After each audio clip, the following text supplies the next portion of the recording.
we come upon a pheromone trail. Only idiots can see it, so I'm having my cameraman track it as I follow him. This tree that you see here before you is a veritable living giant. It dates back to at least 2 million years. Which sounds cooler, 2 million or 3 million? 3 million. 3 million years. The bark is rough to discourage predators or creatures climbing up it. The first nest ever seen by the human eye. We theorize, but are not certain, that nests were used to hold things like smaller versions of regular-sized animals. These are called young by the scientific community. As you can see, the young would settle and nestle into this nest.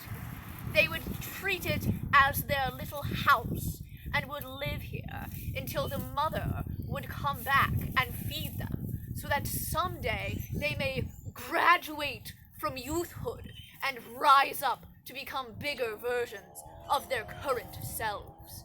Truly remarkable. During the course of filming this, my production crew has notified me that my choice of attire was flamboyant, unofficial, and far too much blue for one person. Well, I highly value the opinions of my colleagues, so I decided to do something about it.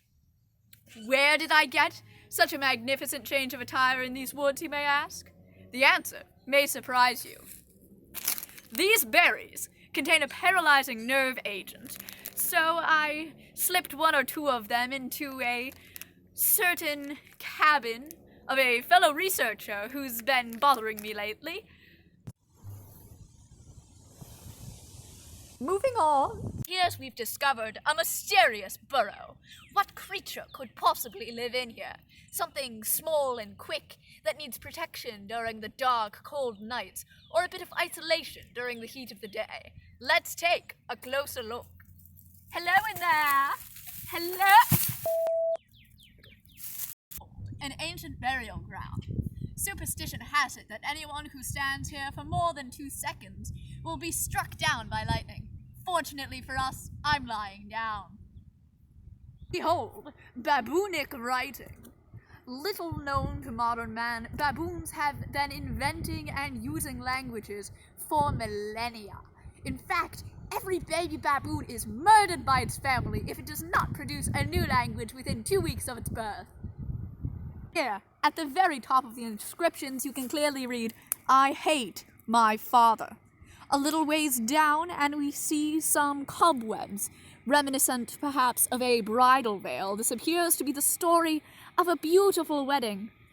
But we see the dirt embedded in the tree here shows a messy divorce. Down farther on the tree, we see jagged scratches, a brutal poetry begging the baboon gods to rain furious vengeance down on the baboon's father, and at last we end with a soft epilogue. So close I can almost smell the pheromones. Come on. You know, Janice Mandible never really was kind to me in the academy.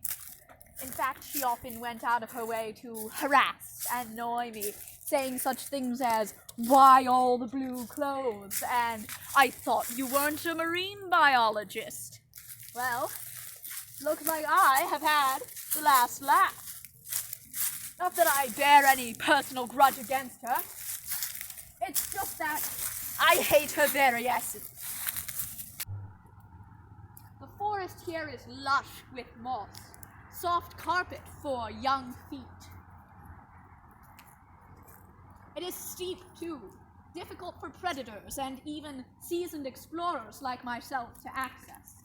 We must take the utmost care, as I have had a rather poor history with steep inclines in the past. Not that Janice Mandible has ever had any trouble exploring.